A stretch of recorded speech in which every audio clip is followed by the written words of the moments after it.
गठबंधन होता है तो हरीश चौधरी, उम्मीदवार बेनीवाल साथ देखने को मिलेंगे।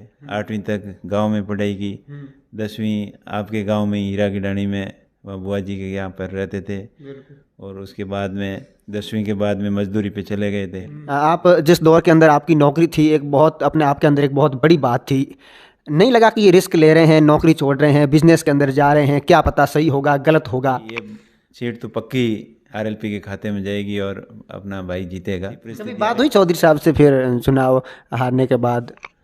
नमस्कार दोस्तों, हिंदुस्तान के अंदर लोकसभा के चुनाव आने ही वाले हैं। चुनावों से ठीक पहले राजनीतिक सरगर्मियां भी बढ़ चुकी है, और मेरे साथ में आज आप सभी लोग जानते हैं, वो किसी परिचय के मोहताज नहीं है। मेरे साथ में आरएलपी के नेता उम्मीदवार बेनीवाल हैं, और लोकसभा चुनावों के लिहाज से देखते हुए उम्मीदवार बेनीवाल से व उम्मीदवार बेनीवाल के पारिवारिक जीवन से जुड़ी हुई तमाम बातों पर आज हम विस्तारित रूप से चर्चा करते हैं।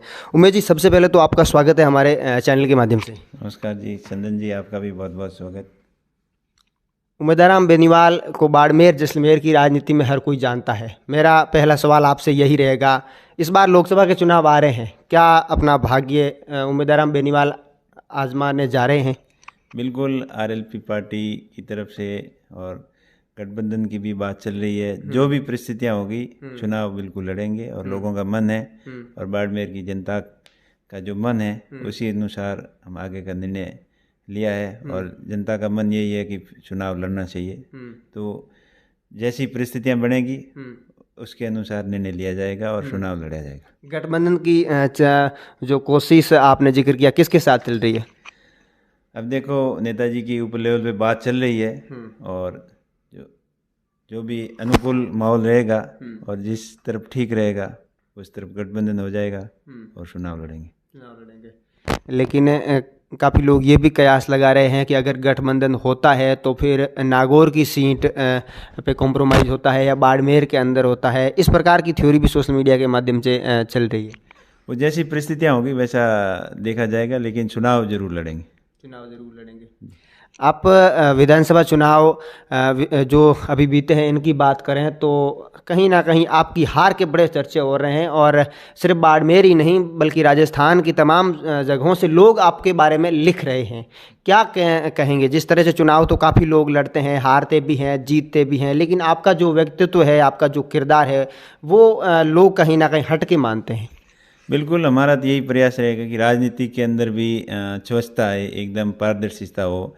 जो नेता लोग जनता को भ्रमित करते हैं, अपने निजी स्वार्थ के लिए गुमराह करते हैं, उस गुमराह करने की राजनीति खत्म हो और लोग सही अपना नेता चुने, और नेता चुनते समय कभी किसी लोभ लालच में न आकर खुद के निर्णय के हिसाब से कैसे नेता चुने, ये प्रयास हमारा जारी रहेगा।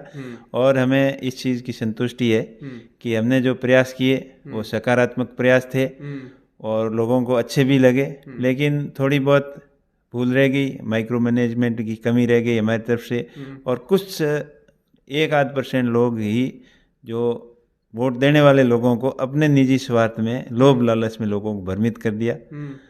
तो हमारा प्रयास यही रहेगा कि राजनीति के अंदर स्वच्छता आए, पारदर्शिता आए, कूटनीतिक छल कपट इनसे दूर रहकर और मतदाता अपने मन से नेता चुने, इस दिशा में हमारा प्रयास लगातार जारी रहेगा। विधानसभा चुनाव के बाद में हमारी कभी मुलाकात नहीं हुई, चर्चा नहीं हुई, तो एक जो बात थी वो मैं हमेशा आपसे पूछना चाहता था। चुनावों के ऐन बाद आपने कहा था कि धन बल जीत गया, मन बल हार गया, और वो जो आपका शब्द था वो सोशल मीडिया पे बड़ा ट्रेंड हुआ। लोग भावुकता के माध्यम से अलग अलग बातें भी सोशल मीडिया के माध्यम से लिख रहे हैं। क्या पूरा घटनाक्रम था उस दिन का? देखिए, उम्मीद कार्यकर्ताओं को पूरी थी, और पूरे राजस्थान के लोगों को, पश्चिम राजस्थान के विशेषकर लोग जो जानते हैं कि ये सीट तो पक्की आरएलपी के खाते में जाएगी और अपना भाई जीतेगा। लेकिन जीत मानते हुए सकारात्मक रिजल्ट नहीं रहने का मेन कारण यही था कि लास्ट के 2 दिन के अंदर माइक्रो मैनेजमेंट के नाम पर लोगों को गुमराह कर दिया। किसी को व्यक्तिगत सभा भवन का लालच दे दिया, किसी को हेडपम्प का दे दिया, किसी को दूसरे जो नशे प्रवृत्ति की हिसाब से, और वोट खरीद फरोख्त भी खूब हुई। और प्रशासन की तरफ से भी खूब पक्ष लिया गया। और एक भ्रष्ट अधिकारी था एसडीएम, जिसका मैंने कई बार जिक्र किया, उसकी सबकी व्यू रचना ये थी कि येन केन प्रकार ये सीट कांग्रेस को जितानी है। पूरा 80% प्रशासनिक तंत्र भी साथ में लगा हुआ था। कुछ ओपीएस के नाम से गुमराह किया, किसी को समाज के नाम से गुमराह किया, किसी को बड़ा नेता के नाम से लोगों को बुलाया गया। तो कूटनीतिक से, चल कपट से चुनाव जीत गए। और हकीकत यही थी कि उस चुनाव के अंदर पैसा सबके ऊपर भारी पड़ गया। लोगों का मन था वोट देने का और दिया भी था, पर कुछ लोगों का मन होते हुए भी लालच में, लोभ में और उनको चेंज कर दिया गया। तो वो अब वर्ड कोई निकलते हैं तो कोई बनावटी नहीं होते हैं। वो जो आत्मा में, अच्छे मन में था, वो आ गया और जो बोला था मैंने सही बोला और कोई उसमें गलत नहीं था। और हकीकत यही थी कि लोगों के मन के ऊपर धन भारी पड़ गया था। आपकी छवि एक राजनेता के साथ साथ एक भामाशाह की भी छवि है, समाज सेवा भी आप करते हैं। शिक्षा के क्षेत्र में आपने काफ़ी अच्छा काम किया है और कर भी रहे हैं। आने वाले दिनों के अंदर आप क्या करने वाले हैं कुछ नया शिक्षा के क्षेत्र में? देखिए, मैंने जो स्मार्ट एजुकेशन, जो डिजिटल क्लासरूम की जो शुरुआत की है, तो वो एक अच्छी पहल है। और आने वाले समय में एजुकेशन ही सब कुछ है। और जब राजनीति के अंदर भी जब पढ़े लोग लिखे और समझदार लोग होंगे तो भाई अपने सही नेता का चुनाव करेंगे। और वैसे भी हर जिंदगी के अंदर आगे बढ़ने के लिए शिक्षा बहुत ज़रूरी है। जो मैंने प्रयास किया तो उससे एक शिक्षा के अंदर गुणवत्ता आएगी। और वर्ल्ड के अंदर क्या हो रहा है, यहाँ क्या चल रहा है, वो डिजिटल प्लेटफार्म के माध्यम से लेटेस्ट चीज़ें बच्चों को सीखने को मिलेगी। और उसके साथ साथ में और भामाशाह लोग भी उससे प्रेरित होकर अपने लेवल पे प्रयास कर रहे हैं। अभी पिछले दिनों सोशल मीडिया पे मैं सुन रहा था कि लापुंद्रा के अंदर 3-4 क्लासरूम एक भामाशाह ने, भाई जेठाराम है, अच्छा बिजनेसमैन है, उसने अपने प्रयास से वहाँ 2 स्मार्ट क्लासरूम बना दिए। बढ़िया, उसमें उन्होंने तो अच्छी फैसिलिटी भी की, स्मार्ट डिजिटल बोर्ड के साथ साथ में वेल फर्नीचर भी किया है, अच्छे किए। तो इस हिसाब से हर गाँव के अंदर लोग अपने प्रयास कर रहे हैं। और मेरे पास भी लोगों के फ़ोन आते रहते हैं हर दूसरे दिन, तीसरे दिन कि आपने स्मार्ट बोर्ड कहाँ से ख़रीदा, हम गांव वाले चंदा करके स्कूल में लगाना चाहते हैं। तो ये एक नई जागरूकता आई है, नई क्रांति आई है। और इससे आने वाले समय में निश्चित रूप से पढ़ने वाले बच्चों को फ़ायदा होगा। और देश और दुनिया की क्या हलचल है और शिक्षा के क्षेत्र में नयापन क्या है, वो सोशल मीडिया के प्लेटफॉर्म से, यूट्यूब से और अलग अलग जो डिजिटल क्लासें, ऑनलाइन क्लासें चल रही है, उस हिसाब से निश्चित तौर पर फ़ायदा होगा। और जहाँ स्टाफ की कमी है वो कमी कुछ हद तक उससे पूरी कर सकते हैं। बिल्कुल। वापस राजनीति की बात करें तो लोकसभा चुनाव में आपने कहा कि जिस प्रकार की स्थितियाँ रहेगी उस हिसाब से चुनाव लड़ेंगे। क्या मुद्दे रहेंगे सर? यही है, चुनाव के अंदर मतलब पारदर्शिता रहनी चाहिए। छल कपट और झूठ हमेशा आगे सच्चाई के सामने वो टिके नहीं, वो हर बार नहीं चले, कभी कभार चल जाता है। राजनीति के अंदर स्वच्छता लाना चाहते हैं और संस्कार और शिक्षा के क्षेत्र में बढ़ावा मिले ताकि अपने एरिया का डेवलपमेंट हो।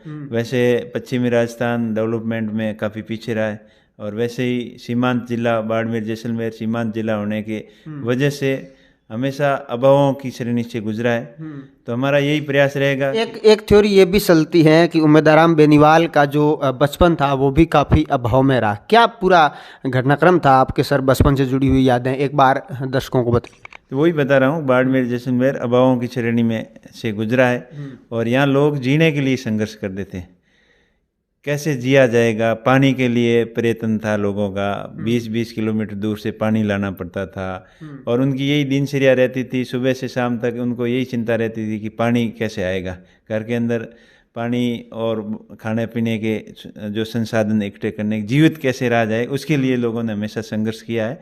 तो हमारा आगे यही प्रयास रहेगा कि बाड़मेर जैसलमेर के हर खेत तक पानी कैसे पहुँचे। अगर किसान खुशहाल होगा तो अपने आप खुशहाली आएगी। उसके साथ साथ औद्योगिक डेवलपमेंट कैसे हो, यहाँ रिफाइनरी आई है और केरन वेदांता तेल की खोज कर रही है, निकाल भी रही है और आगे भी बहुत सारे ऑयल फील्ड ऐसे हैं वहाँ खोज नहीं हुई है और नए नए इसके अंदर खनिज की खोज हो।